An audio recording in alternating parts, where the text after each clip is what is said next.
Hey yo tout le monde, c'est Lamborg et on se retrouve pour une nouvelle vidéo review animée. Cette fois-ci, c'est sur One Piece, le 1095. J'ai quelque chose à vous dire avant qu'on fasse vraiment la review qui devrait être pas trop longue, normalement. Je dis bien normalement. Et la petite chose à vous dire, c'est quelque chose de plutôt simple. C'est un défi que je me suis lancé à moi-même. Je compte tourner 7 épisodes, donc celle que vous regardez aujourd'hui. Le tournage de la vidéo, le montage et l'upload, je compte faire ça dans la même journée. C'est-à-dire que quand vous verrez cet épisode-là, bah, je l'aurai tourné, monté et upload il y a quelques heures en arrière. Voilà.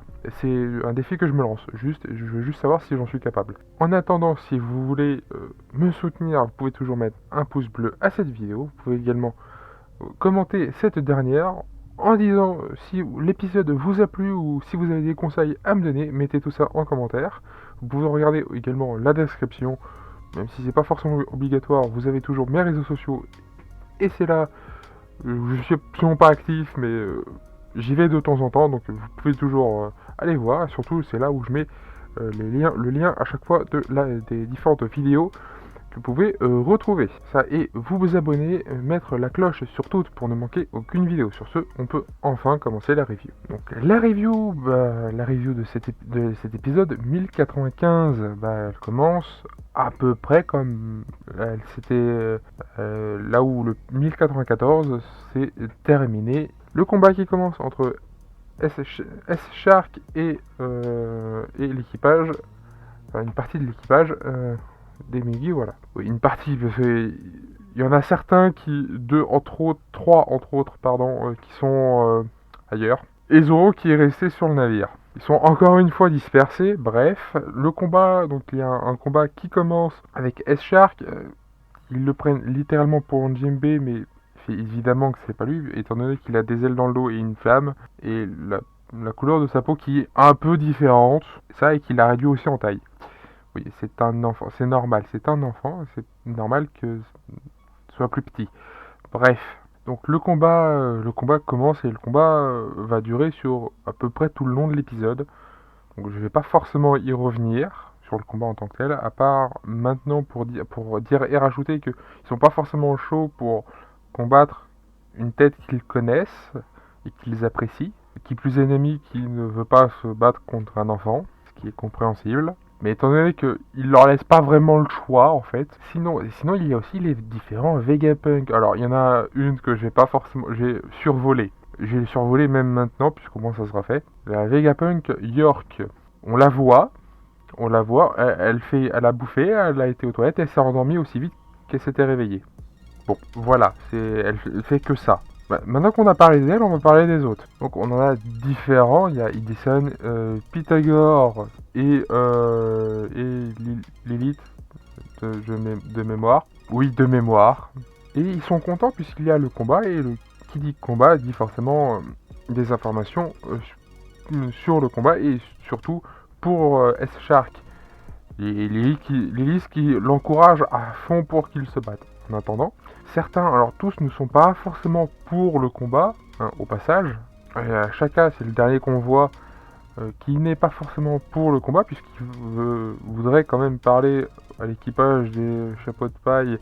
Et pour pouvoir leur parler, c'est plus utile quand ils sont vivants. Donc il interrompt le combat. Oui, je résume ça sur l'entièreté de l'épisode, mais ça arrive plutôt sur la fin. Mais effectivement, il arrive au bout d'un moment, il leur dit de stop, de s'arrêter, juste d'arrêter le. Il dit aux trois autres Vegapunk d'arrêter ça. En fait, ils ont assez de données comme ça, donc pas besoin de continuer le combat. Ils sont pas vraiment d'accord, mais ils ont pas vraiment le choix non plus. Voilà. Donc du coup, le combat s'est arrêté et ça valait mieux pour un ami. Enfin bref. Oui, parce que le S-Shark, il a quand même, il a pas juste les capacités de Jinbei. Hein, ça aurait été trop simple. Donc, pas que les capacités des hommes poissons, avec le karaté des hommes poissons. Il les a, oui, mais pas que, puisqu'il a aussi un feu du démon, qui lui est propre, j'entends. Un feu du démon qu'on a déjà vu dans l'arc de Dressrosa par Seigneur Pink, si je me souviens bien de son nom. Et le fruit, alors j'ai le nom du fruit en français qui doit être quelque chose comme le fruit du barbotage ou quelque chose du genre. Je m'en souviens pas de du nom japonais. Donc voilà, entre autres, puisqu'il a aussi les lasers, c'est une arme de destruction massive, oui. Ça et les capacités de King qu'on a déjà vu dans l'arc précédent, bien évidemment. Donc une fois que le combat s'est arrêté et que chacun leur a un peu expliqué certaines choses, même si ça reste encore très flou et qu'ils y comprennent absolument rien puisqu'il y a trop de Vegapunk pour y comprendre quelque chose. Et à l'origine, il est censé en avoir qu'un seul, hein, c'est-à-dire l'original. Mais va savoir qui est l'original dans ce flopé de Vegapunk. Alors, je connais déjà la réponse étant donné que je lis toutes les semaines ou presque quand il y a un chapitre en fait de One Piece qui sort sur l'application. Enfin, c'est pas sur l'application, c'est directement le site Manga Plus, mais vous comprenez de quoi je parle. Je préfère le lire là-bas le dimanche soir, peu importe, c'est un détail. Oui, je le lis vraiment dessus. C'est pour ça que je fais pas de review parce que comment vous expliquer ça? Alors, j'aimerais en faire, le seul problème c'est que, étant donné que je le lis que le dimanche soir, bah, il se peut que peut-être, c'est déjà sorti depuis longtemps, alors là c'est vraiment utile et j'ai pas le chapitre qui me donne envie de le faire, la review, donc pour le moment il n'y en a pas. Bref, même si à un moment donné il y en aura bien, tôt ou tard, enfin j'espère. En attendant, on retrouve Luffy, Jinbei, le vrai cette fois-ci, pas le Séraphin S-Shark, hein, j'entends. Chopper et Bonnie, toujours dans la casse, avec les tas de ferraille. Et Luffy découvre un robot géant, un robot géant, mais qui semble beaucoup plus vieux que tout le reste. Donc qu'est-ce que c'est? Qui va-t-on trouver? Qu'est-ce que tout ça? On verra bien la semaine prochaine et voir la semaine encore d'après, si ma mémoire est bonne, bien entendu. Et au mieux, ça sera la semaine prochaine, de ce que j'arrive à me souvenir, de ce que j'ai vu dans la preview pour le prochain épisode. Enfin, bref. La review va s'arrêter là, il n'y a pas grand chose à dire de plus, de toute façon. En attendant, c'était un très bon épisode, moi j'ai bien aimé. C'était très marrant, à certains moments, j'ai bien ri. Ça m'a beaucoup amusé.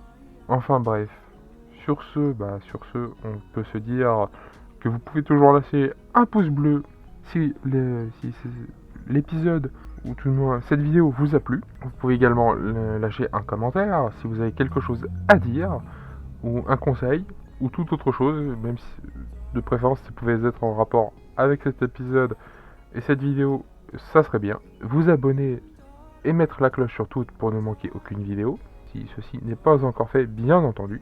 Lire la description, puisqu'il y a mes réseaux sociaux là-dedans. Sur ce, je vous dis à plus tout le monde, à une prochaine vidéo, bye bye.